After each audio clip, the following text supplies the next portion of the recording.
Hey guys, GHAZZY TV here with another Path of Exile video. We're going to talk about Path of Exile 1 tier listing minion builds. Now, I do want to point out this tier list is based on my personal preference and personal experience and does not reflect the efficiency of every build listed. Now, I tried my best to list these things out on stream to make sure I didn't miss any. I'm probably going to end up missing some. For example, I did end up not including things like Law of the Wilds, Summon Wolves, due to being, way too efficient, a little too niche when it comes to the efficiency it brings to the table. So instead, we're going to go through everything. I'm going to start with the S tier of minion builds, in my opinion, for 3.26 to avoid wasting you guys' time. If you like this type of video, just check out hit the like button, subscribe for more content, and all that jazz. Before I lose my mind not being able to talk anymore because it's 4:30 a.m. You know, usual league starter times. We're going to start with S tier builds, and I'm going to talk about the Mage Skeletons. Now, Mage Skeletons used to be one of the most popular minion builds in history of Path of Exile, actually. One of the top 5. I think that based on the numbers that I've seen from traffic on guides and everything like that, in terms of popularity, there's only one build that has beaten Mage Skeletons in terms of meta or where you put it in the popularity scale in the entire history Path of Exile, has been the Syndicate Operative Spectre build, which is kind of cool. And that's in the past 12 years. It's making a huge comeback, but the funny part is we were actually able to play this 3 years ago. No, wait, actually, it's 2 years ago, not 3. 3 years ago, it was meta. 2 years ago, we had the tools to make it come back, but everybody overlooked it, myself included. But it's coming back, and this is the build that I'll be playing myself. We even have a Chaos version based on the Mercenaries. Pretty cool, actually. Anyways, this is one that I'm very excited for. Next up for the S tier builds, we have Pure Spectres. Now, since the Settlers of Kalgur is making it back as a core league mechanic, we are then going to have access to what's referred to as the Verisium Veins. These Verisium Veins spawns a set of forged minions, and one of those minions, rather enemies, could be the Forged Frostbearer, which is a very popular and attractive spectre to use for low budget and medium budget type of builds. And there are some build makers out there that uses them for high budget, though the Doriani's prototype Wretched Defiler specters do have a better clearing and better survivability for the higher budget versions. But I will say that once you get to the high budget version, you can play either or because they bring very similar efficiencies to the table. I'm a big fan of that, but Forged Frostbearers is what makes Pure Spectres really click when it comes to the lower budget versions and medium budget versions. And when I say these budget things, I'm talking about 1, 4, 5, 6 divs, low budget, medium budget, 10, 20, 30 divs, depending on how extensive into the budget you're going. But this build is also something that will be S tier and perform admirably. Both of these builds can farm on once you invest a little bit of currency into the build, you can actually do juiced up tier 16s, but most importantly, it can handle tier 17 content. All of the pinnacle stones should be able to be done on a lower budget scaling for both of these builds. So they perform both the lower budget version, medium budget version, high budget version. There's a high ceiling for what you can do in the higher end game.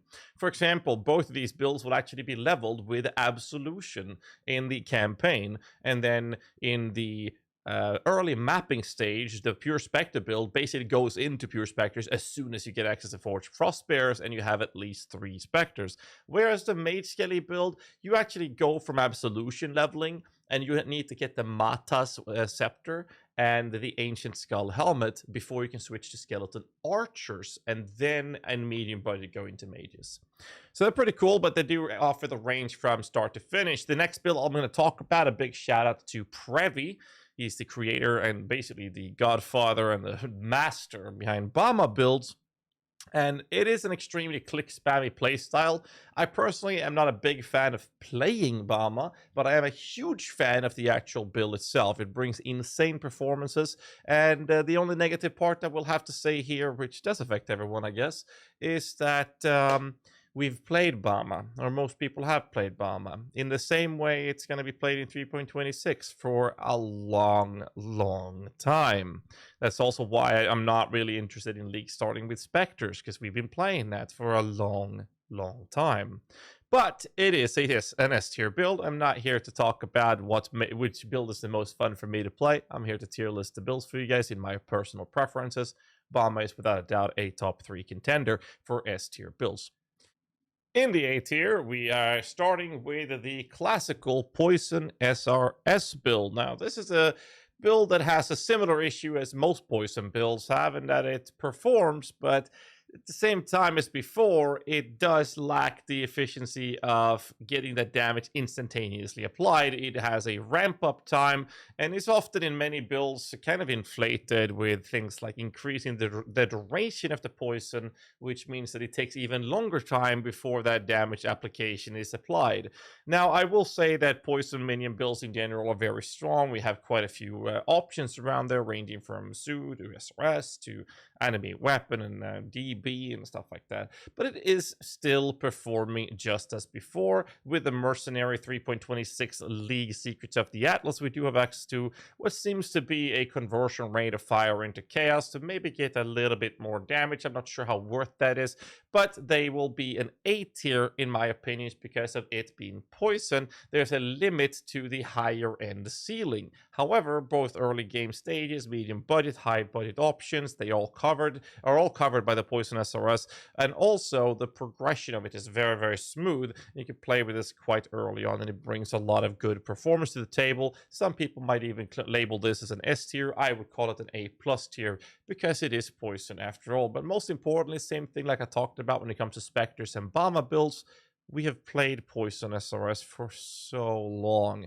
The meta hasn't been shaken up. The only thing that's actually new, if you will, that hasn't really been played as much is actually the Mage Skeleton build.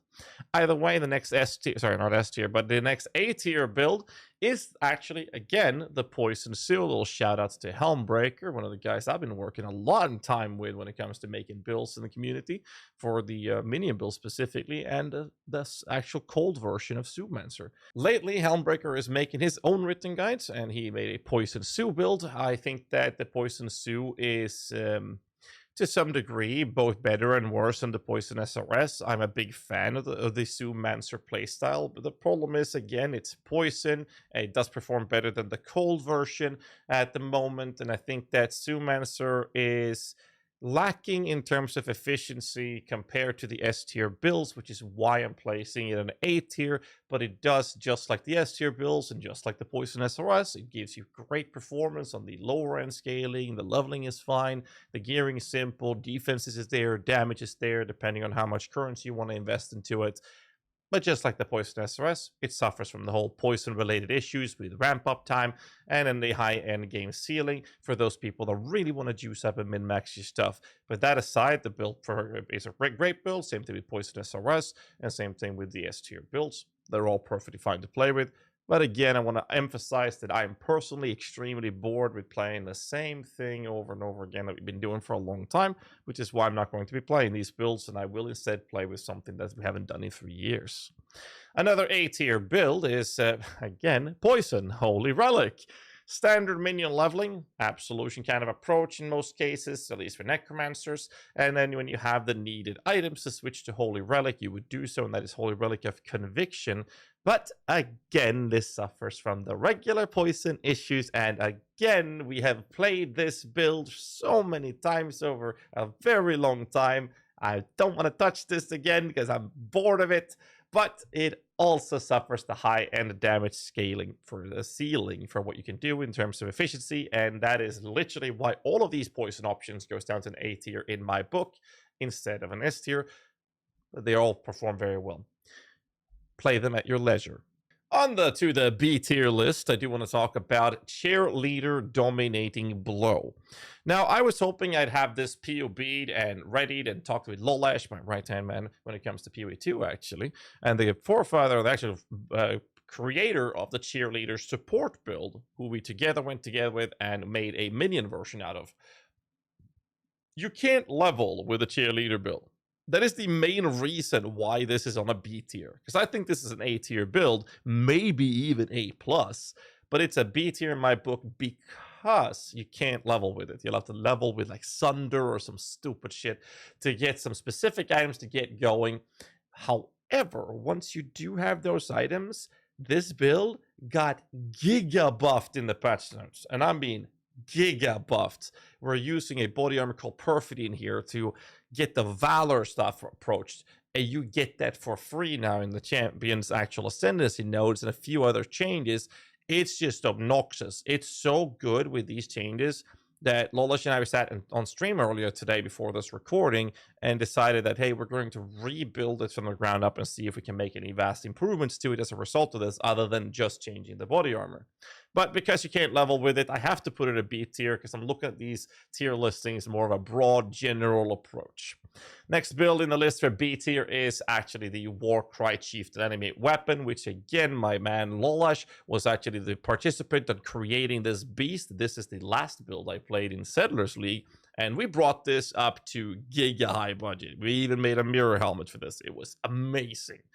However, we can yet again not level this with minions, and the reason for this is that it's a chieftain, and the cheerleader build is a champion. So because we're so far off where minion-related nodes are, and the stuff we get in terms of quest rewards for gems, we just can't level with it, and even though the build performs ridiculously good in the higher end, I don't want to label it as a higher tier because you have to jump through hoops, play with something else till you have the pieces, you want to buy them or find them, whatever. Then you can switch to the build, and therefore I'm labeling them as B tier builds. Third build on this list is Poison Ranged Animate Weapons, or Animate Weapon of Ranged Arms. Aura. Power.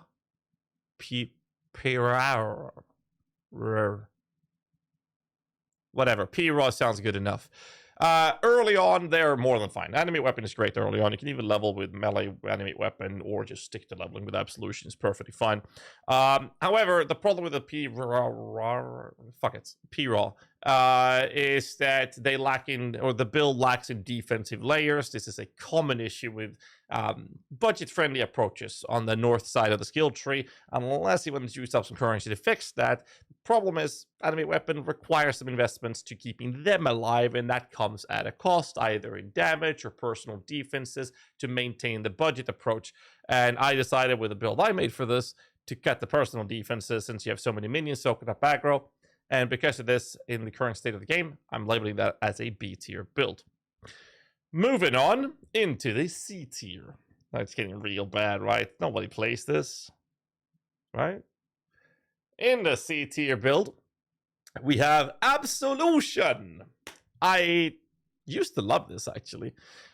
It is one of the most solid league starter and leveling through the campaign approaches. I'm actually together with my man Atros, who's the guy who's helping me do the writing for the builds for PoE 1, actually. So when you're checking my guides, Atros is most likely the person who did the writing for me. We are looking at making a leveling through the campaign and early mapping Necromancer Absolution guide, because it is so good at doing that. However, as soon as you want to push it up to medium budget, it lacks that defensive layer if you want the build to do proper damage output. And this is comparing to the high-performing builds, because it actually is pretty fine to play. It's just in comparison to the top end of the actual performing minion builds, I think it sucks big D. However, the main reason why it's not a B tier with this in mind is that it wants Doriani's prototype to really shine. And if you get that, it's ridiculous damage output. The problem is we already have 2 builds up in the S tier that does this same thing, but performs 10 times as good if you do that. So why put all that money into that type of a build when you can just play 2 vastly different builds with a similar Doriani approach and perform 10 times as good? I gotta label it as a C tier as a result of that. Either way, moving on, we have the Skelly Archer build. Oh, but wait, GHAZZY, didn't you say you were gonna play the Mage Skeletons and that had to play Skelly Archer? Yeah. I think that Skelly Archers is going to need a little bit more time in the oven so that we can cook on it. I think that Skelly Archers do have the possibility of doing a bit better than what we have in the PoB right now for the medium and high budget versions, so higher end game. However, you can't play Skelly Archers unless you have specific items. So if you look at the guide that I have, you need the Mata Scepter and you need the Ancient Skull as well as the Skelly Archer gem. So the way I'll play, I mentioned this earlier, I'll play Absolution through the campaign, and then I'll play Absolution till I have those three: the Gem, the Mata, the Ancient Skull. And they're cheap, but they're very common, so it's not going to take me very long to get a hold of. Then I will switch to Skelly Archer low budget, which is perfectly fine to play, but you'll need those items before that goes in. That moved it from a B tier down to C tier, because the medium budget is competitive to the Mage Skeleton's medium budget, but high tier, like, the ceiling is lower than Poison at that point, at least the version we have right now. Not saying that's bad. You'll be able to do all content in the game with that, and it's going to be pretty fun to play if you want to. But why would you when you can? Well, why? Well, so I guess some people would really don't want to do it. But I feel like, why would I do that when I can just switch to Mage Skeletons and perform significantly better? Therefore, I felt like I got to move this down to C tier in displaying in this video. Either way, we're going to move on to F tier. There's only one build in here, and I'm sure most of you guys already know the build. It is the most hated bullshit trash ability that has ever surfaced the minion arsenal of choices. It is the Reaper. Niche playstyle, lacks efficiency in lower budgets and clear speed in general, but can perform if you invest enough currency. That's quite important to point out, that if you really like it, you can make it work, despite being niche, and despite it being boring, despite it being really shit, despite... Sorry, I'm getting ahead of myself here. What I'm saying is that if you really like it, you can make it work. In my book, since the tier list is based on my personal preferences, I don't want to touch it with a 5-foot pole, okay? I don't want to touch it. I might get some disease or something. Either way, I want to finish this little tier list video. Again, I know you guys love tier lists, and I feel like, yeah, it's just speculations in the end, right? No gameplay footage, whatever. Or this video is going to be an hour long. I think we're like, I don't know, 15, 20 minutes in already by now. I did want to mention some honorable mentions. There's quite a few builds in here, and they're like itemized minions types as well. So I'm just going to give you a quick brief rundown as to why. So we start with Arakali. For those of you who don't know, Arakali is a dagger that lets you summon spiders, like these bad boys. There's no changes in 3.26 that is notable. It lacks a bit high-end game ceiling in terms of damage output for bossing, but outside of that, that's always been the problem with Arakali. It's usually pretty tanky, pretty comfortable to farm with. I'm just not a big fan. Phantasms mostly played with Soul Rest, the staff. The problem is, again, lacking defensive layers in the north end of the skill tree, and then using a two-handed weapon puts even more pressure on that, at the same time as the damage is kind of... however, it's pretty decent early on. If you find yourself a pretty good roll Soul Rest, 5 sockets or something, like, you can actually play with it, and it's not bad. It's actually pretty damn good at that point. But it goes pretty fast from it being pretty damn good to, well, it's okay, to why the hell am I playing this shit for? And so the problem is, I don't want to label these or tier list these things. And the main reason I don't want to do it is because of a couple of reasons. One is I haven't played these builds too much lately. Some I have, most I haven't, or at all in some cases. But I haven't had the time to POB everything, and we're only a few days off before the launch. And I feel like if I'm going to label something as a tier list, I feel like I need to have a better understanding of it, at least have some time POBing with it, or even playing it. That's why these builds are in here. Dancing Dervish is in the list. Still to this day has AI-related issues, making it an extremely niche build to play. This is something a lot of people, myself included, have been on GGG's asses on about trying to get them to fix this multiple times over. Some fixes, especially when Viper S, for example, one of the main boys over at GGG that I like to talk when it comes to minion stuff, been trying tons of different solutions to it, and it's never really hit the spot. I wish that they would put some attention to it, but it seems like more and more it feels like this is just going to be a forgotten one. I'm not sure if they'll ever do anything with it.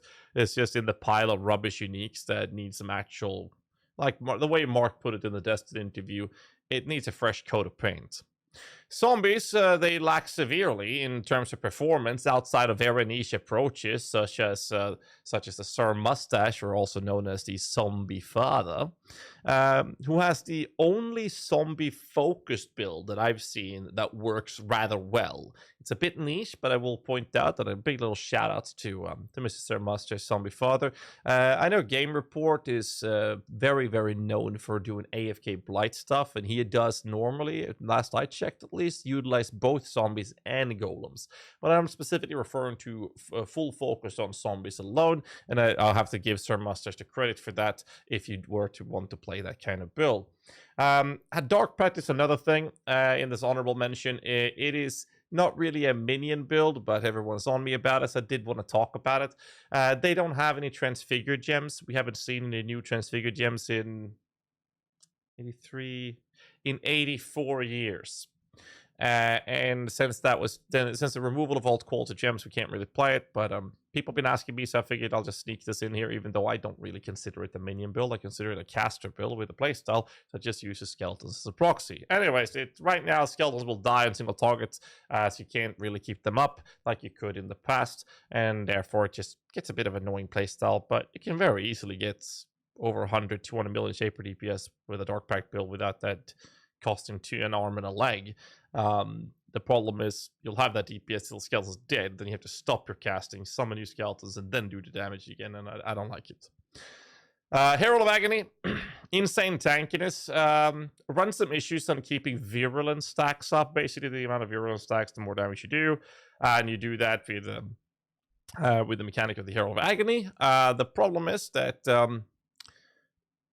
most POBs you'll see out there, they're setting this in the configuration to the maximum amount of virulence, which means that the DPS looks really good in the POBs.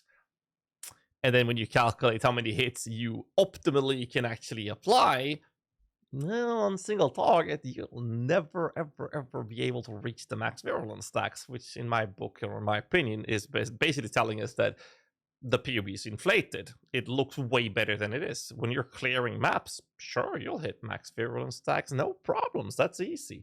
As soon as you actually fight a single target boss fight and you need the damage, you don't have anywhere near what POB is telling you. I don't think I have seen a single guide for Herald of Agony. I might not be looking in the wrong fucking direction, but I haven't seen a single Herald of Agony build guide that is showing accurate single target virulence. And when asked about it, they're like, nah, I'll just show you what you have when you're clearing. I'm like, nobody cares if you're doing 20 million damage or if you're doing 5 million when clearing, when you need 250,000 to clear like you need 250k to clear a tier 16. Like it's fine, nobody cares, but you do care about the single target damage. Anyways, not a big fan of it, and since I haven't played it and I don't like the build, I don't want to label it or tier list it. More Mischief actually was something I was POBing earlier today with Lolash. It's an extremely niche playstyle. It's more of a caster detonate dead, but you're detonating your minions approach. Extremely niche playstyle, but seemingly there's an idea that's cooking in the background with this.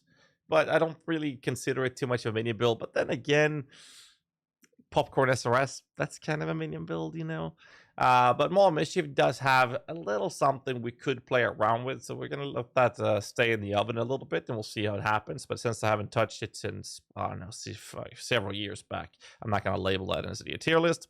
However, SRS of Enormity, speaking of popping SRS, it also has a very niche playstyle, but in some cases it's pretty damn good. But since I personally haven't devoted any time to this specifically, I can't really reliably tier list it. And so I'm going to move on and talk about Herald of Purity. Herald of Purity lacks in competitive performance versus other builds early on, but I haven't explored higher end comparisons as a result of that. And this is why I can't reliably tier list it. Maybe I should put some more time into it, because this is the same reason why Mage Skeletons was something I stopped playing around with, because it just sucked on low budget. But the gem, or the solution, hiding underneath the curtain, or underneath the rug, sorry, for Mage Skeletons was just to look past the low budget and find a replacement for that to get into it. And here we are. Chains of Command. So I like Chains of Command. I think that a Chains of Command is fantastic. I think it's a great build. It's very fun. Very niche playstyle, sure. The problem is that it requires like a absolute full understanding of how the Animate Guardian works. And efficiency from the Animate Guardian as well. But we're looking at waiting for GGG's response on whether or not the Animate Guardian re-summon or revive mechanic will work. Because there was some question marks in there. I sent the message over to Viper. He said he was going to get back to me on Monday, Tuesday. So that would be, well, tomorrow. It's 5 a.m. right now, so later today, hopefully. The question is, if your Animate Guardian dies in something like a Maven fight, and would you then be able to port out to your hideout and resummon him? We know you can do that, by the way. That's fine. But if you go back into the same area, will the AG then disappear and be dead because he died in that zone? Or will he then stay alive so you can continue the boss fight? And some people in the chat, in the comments, have been saying, no, he can never exist in that zone again. And other people like myself are more on the side of the coin that's saying you can just not revive him in there, but you can bring him in if he's alive from another place and bring him back in. That was my understanding. So we're waiting for confirmation of this. But the main reason I don't want a tier list to change the command, it has more to do with that it requires such a full understanding of the Animate Guardian. And, you know, nowadays it's easier because you don't have to worry about him dying. But that's the main reason, and most people don't have that, especially if I make a guide on it, which I do have. But we're going to see what happens to it and how I'll label that in my guide list later on, because I think it's going to be pretty fun to see more people dive into this, because it's a very fun build to play. Either way, last but not least, Golems. I haven't played it enough to reliably tier list this, but low and medium versions will work more now than before, but I do have doubts on competitiveness compared to other mini builds such as Skelly, Spectres, Bama, or even the Poison Protest in the A tier list. I will say this, I was POBing it earlier a little bit today, and I think I might make a Golem build guide. Even if it ends up with just being low and medium budget, I think I want to take a swing at it and do my version of a Golem build, because the low budget looked good. So it's north of 3 million DPS. Medium budget is affordable, doing it over 8 billion last I checked on the POB. It's doable. It's not an Elementalist, by the way. The Elementalist is actually very bad, in my opinion. That's more of a Golems buffing you do damage, not a Golem Mancer. So you actually play it as a Necromancer, but with Golems. And then in higher budget, you'll just use a Forbidden Jewel to pick up the Liege of the Primordial Jewel. That's basically the play. So I intend on doing some League Star practice tomorrow on stream and PUB some Golems, because I kind of want to finish that and polish up the PUB, see if it's worthy of a build guide or not. Yeah, that's the last honorable mention for this little tier list video. I know this video dragged on a little longer than I expected to, but for once, I actually wanted to cover more than just the builds I have guides for, so people can get an idea of my personal take of what I think is going to be not just popular, but also performing. I'm sure I'm way off on maybe something here, maybe especially one of the honorable mentions that I haven't delved too much or spent too much time in or PUB'd. I'm only human, I make mistakes, but I'm pretty confident on the S and A tier. And again, it's a personal preference tier list. I hope you guys enjoyed it. I'm actually very excited to play this, even though there wasn't any meta shakeups. I was going to be kind of bored to play the same Spectres, same Bama, same SRS, same Stu. I don't want to do it. We've done it for so long. But now that we got ourselves the access and availability to play Mage Skeletons again after 3 years of being considered unplayable, I'm super excited. Hope you guys are as well. We're going to have some fun with the mercenaries. If you like the video, hit the like button. I appreciate the support. It helps out the channel a lot. Same thing if you hit that subscribe button if you haven't already. It boosts the algorithm and it supports the channel way more than you think. So I would appreciate if you did that. And I'll see you guys in the next one. And don't forget to drop a comment down below which build you are league starting for 3.26. So till then, stay safe and keep rocking.